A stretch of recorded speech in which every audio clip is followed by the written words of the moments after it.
We're talking headlines today on the Powerful Communication Podcast. This is Colin Kelly from Comsteria.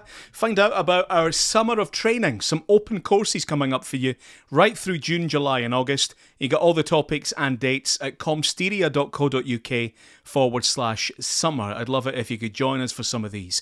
But headlines today, this is something that comes up when we do work with clients around writing blogs or writing press releases, or just understanding how the media works and how journalism works in our media training. Because quite often in press release courses, for example, we'll say, you should really write the press release so that the journalist could, if they wanted, just copy and paste it.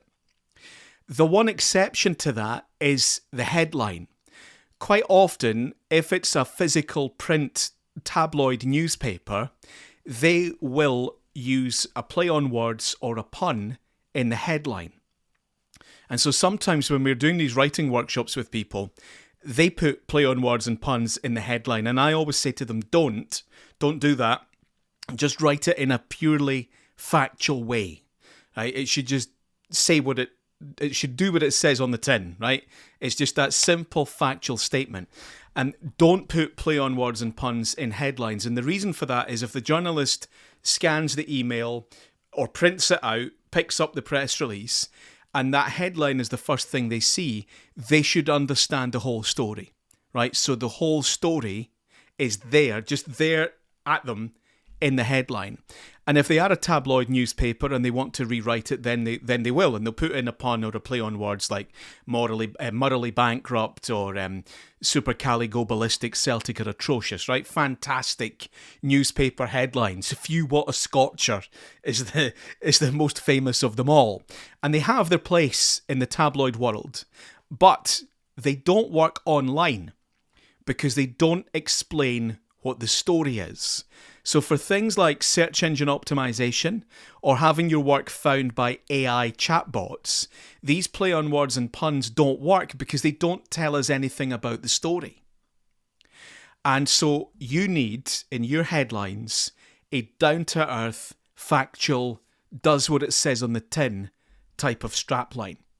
And I have discovered today a really good source of just these kind of excellent online headlines for press releases. And where you'll find them is LinkedIn News. So go onto LinkedIn and you'll see this tab on the top right hand side. It's like this little feed of news that LinkedIn thinks you're going to be interested in. And all the headlines are absolutely perfectly written, right? So Samsung workers accept bonus deal. US coach defends communication style. Britain facing food crisis. Youth unemployment alarm in UK. European firms keep betting on China. Meta introduces subscriptions. Toxic factories move stirs debate. And YouTube to label AI videos. Right?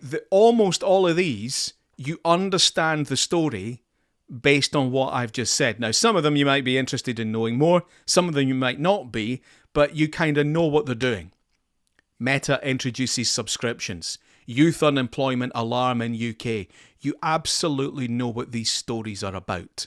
And you can see about a dozen of them every day in that tab up the top right on LinkedIn in the LinkedIn newsfeed. So simple, down to earth, really, I guess they're quite boring, simple headlines, but they're quite difficult to write because they require you to sum up and really understand and make the whole story accessible. But if you can do it, it's really going to help. So thank you very much for listening. Lots more advice and support elsewhere on this podcast and on our blog at comsteria.co.uk. And as I say, if you're interested in things like AI for small businesses, media training, getting started with podcasting, editing with Descript, storytelling, smartphone video training, it's all part of Comsteria's Summer of Training. Check out the links and get your tickets at comsteria.co.uk/summer.